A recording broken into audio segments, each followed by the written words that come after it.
They called it a conspiracy. Now it's in the official files. They said it was imagination, delusion. For decades, anyone who questioned the assassination of John F. Kennedy was labeled conspiracy theorist, paranoid, a lunatic chasing ghosts from the past. But now, 60 years later, the government itself has opened the box. Over 2,400 secret documents about the president's assassination have been released. FBI files, internal reports, transcripts, memos, things we were never supposed to see. Why now? Why keep them hidden for so long? And more importantly, what was in them that had to stay buried for 6 decades? The answer is what you already suspected. Because if these pages tell the truth, then everything you learned about JFK's death was part of a cover-up. The lone gunman, the magic bullet, the rush to bury questions and names. None of that survives the real content of these files. What they were hiding wasn't just a security failure. It was a failure of trust in the system itself. It was evidence that the President of the United States may have been executed from within. And for years, while the people mourned, while the history books closed the case, while the media repeated the official version, these documents were there, silenced, but now they've come to light. And what they reveal isn't just about the past. It's about now, about us, about how far a state will go to protect its myth. So the question changes. If they hid this for 60 years, what else is still buried? They wanted you to believe the Cold War was the only tension of that era, that John F. Kennedy's enemies were all outside, in Moscow, in Havana, in Beijing. But the files show something else, something that completely changes the narrative. The real conflict wasn't external, it was internal. A once classified memorandum, now declassified, reveals an increasingly hostile exchange between the presidency and the intelligence community. And this wasn't just political friction. We're talking about covert sabotage, unauthorized surveillance, and direct orders being ignored. Kennedy wanted something many considered institutional suicide, a radical reform of the CIA. He believed the agency had become a state within a state. In 1961, after the failure of the Bay of Pigs, a poorly planned invasion disguised as a spontaneous Cuban uprising, JFK lost patience. I want to splinter it into 1,000 pieces and scatter it to the winds. That sentence was spoken and heard. But who exactly was he trying to destroy? According to the newly opened documents, there was direct resistance within the federal apparatus. Agents following parallel orders. Dossiers being assembled on Kennedy and his allies by the very government meant to protect them. It was as if the president was being monitored by the machine designed to serve him. And that machine had a lot to lose. At the time, the CIA was expanding rapidly.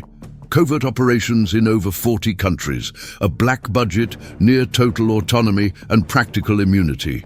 Kennedy threatened all of that. He slashed budgets, questioned tactics, and worst of all, he initiated secret communication with Moscow, an attempt to open direct dialogue, bypassing intelligence intermediaries. What happens to someone who tries to break the invisible chain of command? The answer may lie in what happened in Dallas. But before that, look at who benefited from his death. Less than 24 hours after the assassination, Lyndon B. Johnson took office. He immediately reversed several of JFK's decisions on foreign policy and national security. The CIA resumed operations without restrictions. The Vietnam War escalated, feeding the same military contracts Kennedy wanted to reassess. Coincidence? The beneficiaries of the chaos were all there, and none of them were ever held accountable. The pattern is clear. When a leader threatens invisible power structures, history turns him into a martyr, but never names his executioners. John F. Kennedy wasn't killed by a lone man with a rifle in a book depository. He was killed by a system that refuses to lose control. And the new files are starting to make that clear, not with a confession, but with traces that were always there, just buried beneath silence and bureaucracy. If you thought the Cold War was the great threat, maybe it's time to look inward. It wasn't a theory, it was a file, stored, sealed, classified, and now opened. Among the more than 2,000 documents released, there's a set of transcripts and reports that, on their own, seem trivial. But read in sequence, they form a pattern. And that pattern is more disturbing than any official version. Let's start with a phone call. October 1963. A man calls the Soviet embassy from a public phone booth in Mexico City.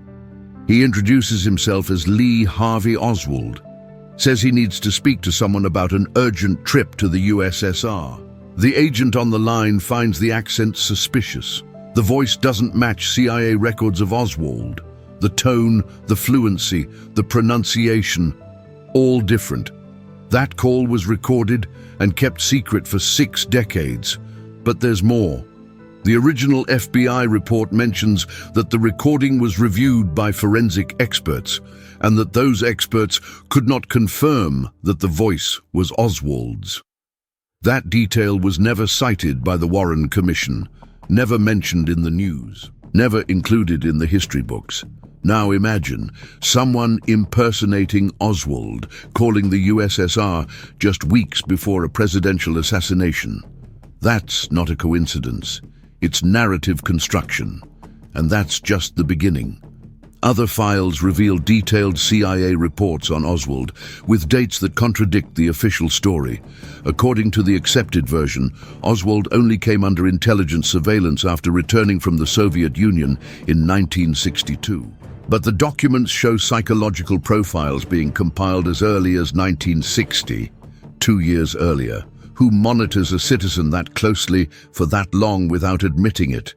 And why all the redactions? Yes, the released files are full of blacked-out sections, hidden names, agents, contacts, intermediaries, all erased from the page. But the connections show up in the margins.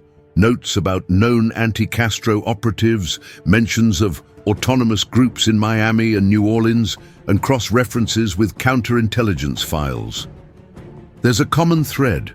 Oswald moved in circles with dual connections, groups that appeared to be anti-Castro but were infiltrated by US agents, in some cases even funded by the CIA itself. This isn't a theory. It's in the documents. It was just ignored. Another critical point, Oswald's infamous trip to Mexico City. Officially, he went to try to obtain visas for Cuba and the USSR. But records show that, during the same period, 2 American agents were assigned to unofficial interactions with Cuban dissidents in that same city, and those agents reported crossing paths with an American with a Texan accent using a false name. Do you know where Oswald was born? Texas. What does all this suggest? That Oswald was tracked, monitored, and perhaps manipulated, perhaps used. And if he was used, then he wasn't the author of the story. He was a character, an actor in a script he never fully read. The magic bullet, the 6th floor window, the Italian rifle. All of it was needed to sustain a narrative in which a lone man decided to change the course of history by himself. But the files reveal something else. That long before November 22, 1963, someone was building the image of Oswald. Someone was writing this story, and it didn't begin in Dallas. It began years earlier, in files we've only just seen. And the most unsettling part? Most of these documents were released without fanfare, no press conference, no headlines, as if they expected no one to read them, as if time had done the job, made the truth irrelevant. But it still matters. Because if JFK's story was written in the ink of lies, then maybe others were too. The most powerful weapon wasn't the rifle, it was the narrative. Less than 48 hours after the assassination, television networks were already declaring Lee Harvey Oswald acted alone. There was no time to investigate, no conclusive evidence, but there was already a culprit. This script wasn't improvised. It was followed with surgical precision, and it began with the so-called magic bullet theory. The Warren Commission, rushed together to provide answers to the public, faced a mathematical problem. There were more wounds than bullets. The governor of Texas, who was in the car with Kennedy, was hit in multiple places. Kennedy in the neck and head, but only 3 shots had been recorded, and one of them had missed. That left 2 bullets and a lot of injuries. The solution? The magic bullet. According to the official version, a single bullet entered JFK's back, exited through his throat, struck the governor's armpit, shattered a rib, pierced his wrist, and lodged in his thigh. And most incredibly, the bullet was found almost perfectly intact. This theory wasn't based on science, it was based on necessity. Without it, the number of shooters would increase, and that would shatter the lone wolf narrative. But the story needed more than math. It needed control. At the time, the major media was concentrated in just a few hands. 3 networks controlled almost everything being broadcast. And in the first 72 hours, they all used the exact same language, the same sources, the same video cuts. There was no divergence, no real questioning, just alignment, and that didn't happen by accident. The files show that in 1967, the CIA issued a memorandum titled Concerning Criticism of the Warren Report. In it, the agency instructed how to neutralize critics of the official report. It recommended using influential journalists to label skeptics as conspiracy theorists. It encouraged discrediting any questions by linking them to foreign interests or emotional instability. This is not speculation. The memo exists, and it has been declassified. From that point on, the term conspiracy theory became a weapon, not to seek truth, but to bury it. And so, the public was guided. As if the truth were a single pre-paved road. Schools taught the official version, newspapers repeated it, books enshrined it. But almost no one read the documents. Almost no one asked why so many intelligence agents were close to the event, and why they vanished afterward. The idea that one man alone changed the course of history was convenient. It was clean. It was acceptable, because the alternative was too much. The alternative meant facing the possibility that the system itself had turned its weapon on the head of state. The lone wolf narrative didn't come from investigation. It came from the need to preserve public trust. But how do you trust something that only survives by hiding the truth? Silence, sometimes, is louder than sound. And in JFK's case, that silence carried codes. Much has been said about the assassination, about the shooter, the bullets, the car, the building. But little is said about what came afterward, about the signals, about the rituals. Let's start with the route. Days before the assassination, the president's motorcade in Dallas had a different path, a straight, direct, safe route. But at the last minute, it was changed.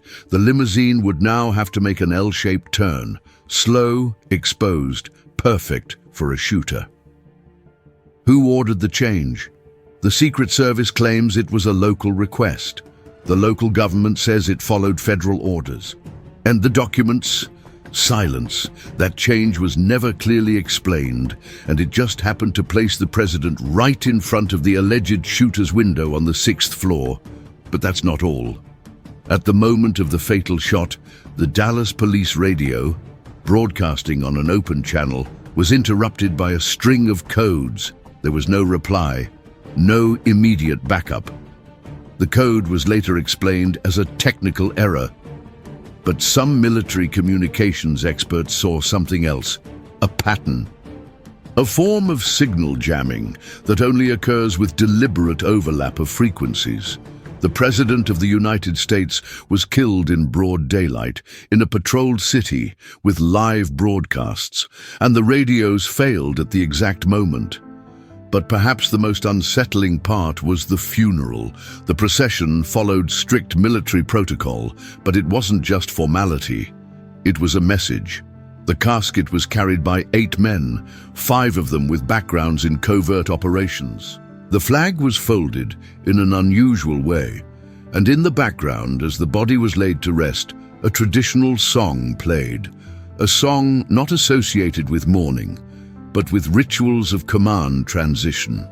All of this was recorded. It's in the footage. But no one asked questions, as if it wasn't meant for the public, but for those who know how to read the signs.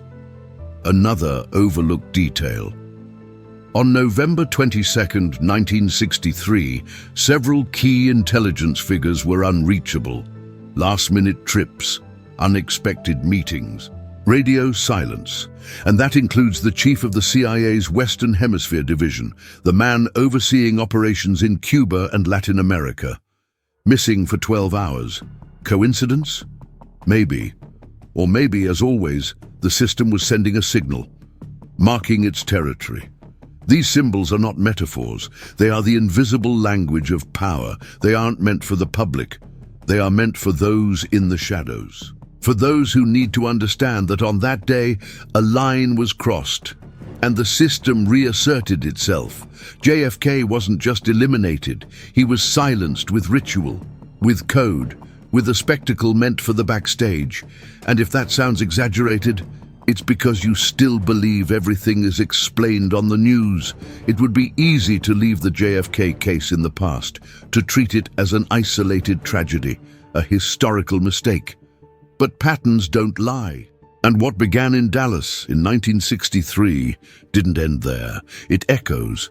After the assassination, a new model of control was consolidated. Pre-fabricated narratives, instant versions, truth decided before the investigation even began. And that model didn't stay in the 60s. After 9/11, national security laws were rewritten, using the same argument, protect the public. But in practice, those laws did the opposite. The Patriot Act, passed at record speed, enabled mass surveillance, detentions without formal charges, and an increase in secrecy around official documents. Documents like JFK's. Today, almost anything can be classified as a state secret. All it takes is the claim that it threatens national security. And just like that, the content vanishes from history. The most disturbing part, the lone wolf narrative pattern, is still being used. Attacks, shootings, public tragedies all follow the same structure: sudden act, suspect identified within hours, simplified motive, case closed. It doesn't matter how many holes exist. It doesn't matter how many witnesses report something different. The story is written before the truth is known. That's the true legacy of 1963. Not just an assassination, but the standardization of control. And if back then documents had to be hidden in metal file cabinets, today all it takes is a line of code, a digital stamp, and the past disappears without a trace. What the JFK files show isn't just who might have pulled the trigger. They show that the system learned from that moment. It learned to control more, to hide better, to silence with more sophistication. And maybe the real truth is this: what happened to Kennedy wasn't an end. It was the beginning of a new era of manipulation, an era where questioning is heresy, where investigating is dangerous, where remembering is resistance. That's why this case matters, because it's not just about JFK. It's about everything that came after, and everything that's still to come. Now we know. Not everything was theory. Some of it was evidence. It was just buried. For 60 years, they told us we were overreacting, that it was impossible for the government to lie like that the documents couldn't possibly hide something so serious. But they did. And the most devastating part isn't what they revealed. It's what they confirmed, because deep down, we always knew. We knew the official story didn't add up, that the silence felt rehearsed, that the system moved too fast to close the case and too slow to reveal the truth. The files released now are just the tip of a shattered mirror, but they already reflect an image that's hard to ignore. The death of John F. Kennedy wasn't just a break in American politics, it was a show of force. A coded message to anyone who dares dig too deep, and that message was received by presidents, by journalists, by citizens. The lesson was clear: question and disappear, resist and become a statistic. Yet somehow, the truth survived, not because of institutions, not because of history books, but because of those who refused to forget. Each newly declassified document is an open scar, a late confession, a reminder that the past was never truly settled. And if they hid this for 6 decades, how many other truths are still waiting for the right moment or the wrong bureaucratic mistake to surface? Because in the end, this isn't just about JFK, it's about you, what you were taught, what you believed, and how maybe, just maybe, it was all programmed. You don't need ready-made answers, you need the right questions, and now they're in front of you. If this story was buried beneath 2,400 pages, how many more are still locked away?